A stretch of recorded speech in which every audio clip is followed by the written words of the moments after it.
oh boy, what a time to be alive. Leica Q3 Monochrom. So this camera was announced today. Did not think I was going to get my hands on it this quickly, but I walked into my local camera store for a completely unrelated reason, and my guy Anthony said, hey, we have two Q3 Monochroms here in the back. Are you interested? And I said, yeah, I am. I'll take one. This is the first time in history that I know of that the local camera store has had a Leica camera available for sale on launch day, so I hope this is a trend that continues. Since today is launch day, I thought I would make a quick first impressions video, but please give me some grace. I've only had the camera for a few hours. Just wanted to put something up since it is launch day today. That's kind of exciting. That's probably the closest I'm going to get to embargo anytime soon, right? And I think I'm pretty well qualified to talk about this because I've owned the Q2, the Q2 Monochrom, which was one of my favorite cameras of all time, the Q3 and the Q3 43, not to mention a bunch of Leica SL cameras and Leica M cameras. On top of that, there isn't much to talk about in terms of specs, right? This is a Q3 with the color filter array taken off, so it's a monochrome sensor, right? It's got a different grip material, more like a traditional M material, which I think I prefer to the diamond material that somehow made its way onto the M EV1 instead of the Q3 Monochrom. And then the color scheme is the typical Leica Q2 Monochrom color scheme, which is my favorite color scheme of all Leica cameras. I love this blacked out look with just, gray and white on the lens. I think all Leica cameras should look like this. This just looks slick, sleek, urbane, and sophisticated. Beyond that, it's the same lens, the same EVF, the same dial layout, the same one battery, the same no internal memory, same tilty screen, same total lack of joystick, which is insane, same back button layout, same single card slot, all that stuff. It's basically the same except for the monochrome sensor. So the only two differences that have jumped out at me so far about this camera, beyond the fact that it's a monochrome camera, right? It only shoots in black and white, is that one, it's only contrast-based autofocus, contrast detect-based autofocus. To me, it makes very little difference for this camera. In my very little bit of testing here today and this evening, in photo, it doesn't make very much difference. You don't notice that much difference. There's like a little more huntiness occasionally. But because the autofocus in the Q3 and the Q43 is kind of lousy, it doesn't feel like Sony phase detect autofocus. It's still pretty slow, like slower than even a Panasonic or a Fuji. The fact that this is like pretty good contrast detect based autofocus kind of makes them feel about the same, if I'm being honest. In video, it's a different story. The contrast-based autofocus like completely misses focus all the time, and then it hunts and does weird stuff. But I don't really think you're buying this camera to shoot video. There's no way to put a mic in here. So beyond picking up a few very cool-looking black and white clips, I don't see people really using it for video. So I actually don't think the autofocus thing is that big of a deal. The other thing that I think is kind of interesting in this camera that I found is actually something that's the same as the Q3 in a way, in that even though this is a black and white sensor with no color filter array on it, it shoots an L log. So you can shoot the natural profile, which is, I assume, only in black and white, would be pretty hard to color grade. But then you're shooting L log, which should be a pretty ideal log profile, right? It'll be nice and flat. So if this works, I will put that standard, just like a simple boring clip of the gym with the standard black and white profile, and then the log black and white profile, and then I'll try to color grade it. Okay, so here's the test footage.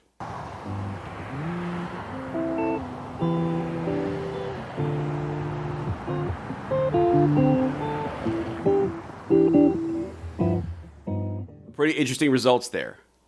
But I think that you're really here to sort of hear about my first impressions of actually using the camera. And this is what I'll say. Sony, Canon, Nikon, I would say Fuji GFX, all those cameras are trying for utility, right? Panasonic is like utility with a particular focus in video. But they have a particular pro shooter in mind that has lots of needs and needs lots of buttons, right?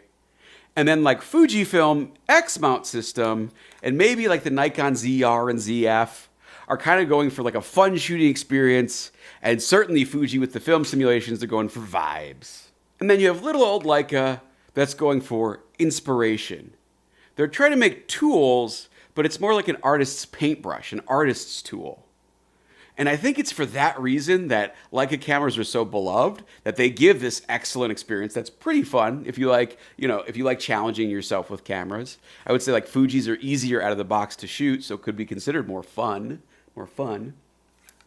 But Leica is really thinking about the art of photography, the rich history of photography. That's why I think that people love Leica cameras so much, is that Leica has hit on the fact that like photography is an art form. Photography is art. Right? In this day and age, we don't need a ton of just like, hey, this is the picture. We've got our phones for that, right?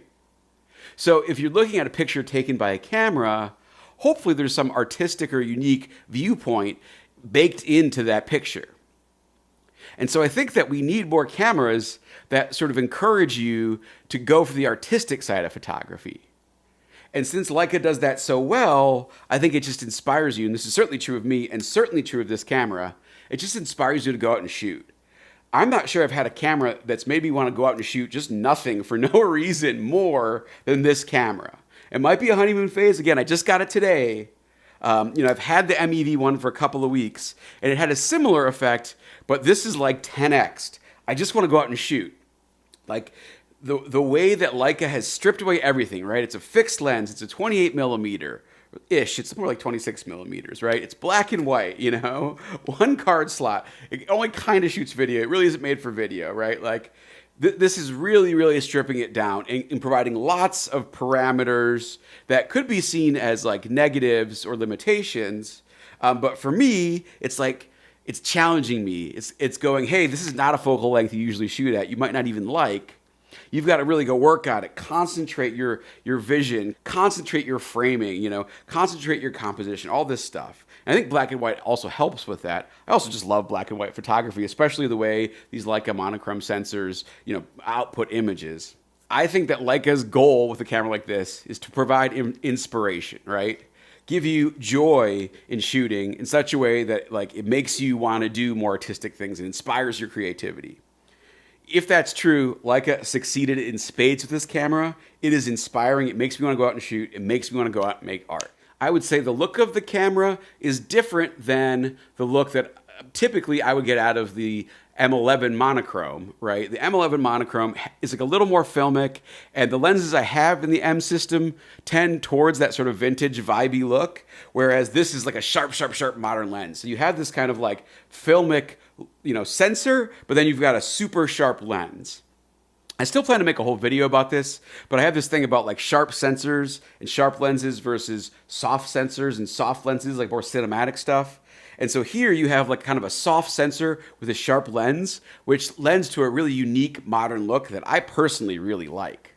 I also think that the look is differentiated enough that there's probably lots of people that will want an M11 monochrome for that like soft on soft look, and then like also have this for the soft on sharp or hard look. That was a very smart thing that Leica did. This is a very modern rendering lens and a very pleasing modern rendering lens. And then in terms of performance, this is a huge leap over the Q2 Monochrom. As I said earlier in the video, I loved the Q2 Monochrom. Up until this camera, it might have been my favorite digital camera ever. But I sold it when the Q3 came out because I figured this was coming. And the Q2 Monochrom and the Q2 itself are very slow cameras. Like if you put them side by side, like a Q2 Monochrom and a Q3 Monochrom, I'm pretty sure like the startup time is like half with the Q3, right? Just the overall operational speed of this Q3 is much snappier. It makes me much more confident that I'd be able to get a shot in a faster moving, faster paced environment, to the extent that you can with a Leica camera, which are all generally slow cameras. So just the overall operation feels snappier. It just makes me think I'll get more shots, or at least more shots in focus quicker. This Q3 Monochrom doesn't kind of get in the way and get annoying. The slowness of the Q2 Monochrom could get slow and get annoying. You kind of like be waiting for it to take a shot a lot of the times. So far, I haven't had that issue with this camera. It kind of keeps up, at least for the style of photography that I'm using this for. which is a more like fun, you know, everyday point and shoot, you know, kind of photography. I'm certainly not like shooting sports or something with this. In sum, this is quite a bit faster than the Q2, and it kind of fixes almost all of my problems with the Q2 Monochrom, right? We've got the flip out screen now. We've got a decent EVF on it now. If they had just put a joystick and some internal memory in here, maybe an ISO dial up here, whew, you know, I might just sell all my digital cameras, just shoot black and white, and just shoot that one camera. Or like put a 35mm lens on there too. Whew, whew, you know, I just get chills thinking about it. But yeah, that's kind of it for my first impressions. An absolute barn burner of a camera. I am super inspired to shoot it. I think I'm going to be leaving the MEV1 at home for a little while and just carrying this guy around as my everyday daily carry for the foreseeable future and really putting it through its paces, at least for the next couple of weeks. You know, for better or for worse, probably for better, since it's a monochrome camera, it's going to be kind of gray and rainy the next couple of days. So, you know, I think that really fits the monochrome aesthetic and vibe. So, you know, we'll have lots of opportunities to get some really vibey, moody shots with this bad boy. And we'll certainly do a follow-up video once I've had like a sufficient amount of time, like in a month or something, to really like talk about putting this through its paces, you know, the image quality. I think I've already answered it. I think that if you have the money, this is definitely a worthy upgrade over the Q2, but I could certainly make a video talking more about that if people are interested in that. You know, I don't think this replaces your main camera. I think this is, unless you shoot only black and white, and then that could be a really interesting challenge, just use this camera for all of your work. Another thing I'm sort of really curious about, I think I already know the answer, but I still want to test it, is like I'm going to compare this to my Leica MEV1 and my GFX 100 RF. I'm curious how much better this is in low light, you know, how close to medium format like rendering, sharpness, you know, depth of those blacks this gets. My inkling is that this will spank both in super high ISO, low light conditions.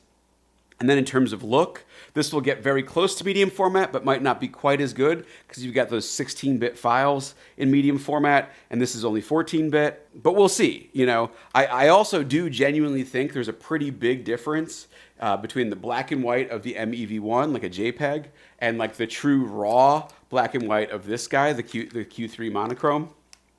But we'll see. I'm going to test that out. Since it's only the first day I've had it, I didn't have time to do that. I'll do it soon, especially if I get a lot of comments saying that's a point of interest. I also still have the Leica S3 and the GFX 100 Mark II, so I could test the image output of those cameras with like a more serious lens on them as well. That might be a fairer comparison, you know, with this like spanking Summilux versus, you know, this f4 kind of mistake of a lens on the GFX 100 RF. So we'll see. You know, again, would love to hear comments if one of those tests really interests you. Quick cut in here. I don't think you can really compare the Q3 Monochrom to like the RX1 R3 from Sony or the Q3 or even really the GFX 100 RF because it's a monochrome camera. It's in a class of its own. But the fact that you have two options in the fixed lens, you know, full frame point and shoot premium category kind of makes me think Leica's the top of the pops there now, right? You've got optical image stabilization, no IBIS, but none of the other cameras have OIS or IBIS, right? Well, I guess except for the like, what do you call it? The Ricoh GR series. That's also kind of a different thing. And the X106, but those are APS-C cameras. I'm really talking about full frame and up. So yeah, I mean, I guess I could make a video comparing all of those, but I really don't think it's a fair comparison. The Q3 Monochrom is a unique thing that kind of stands in its own little class. So yeah, so anyways, so that's kind of where I'm at. Initial impression is fantastic job, Leica. God, do I wish you had put a joystick on here. God, I wish you sold the 35mm version of this. God, I hope you make a monochrome version of the MEV1 so I can sell this and put a 35mm lens on this, the monochrome version of this. But yeah, just a barn burner sweet camera. I'm going to be shooting the crap out of it. So, you know, if you're interested in this camera or the kinds of shots I can get with it, you know, follow along, comment below, like, comment, subscribe, all the good stuff, and I'll see you in the next one. Bye.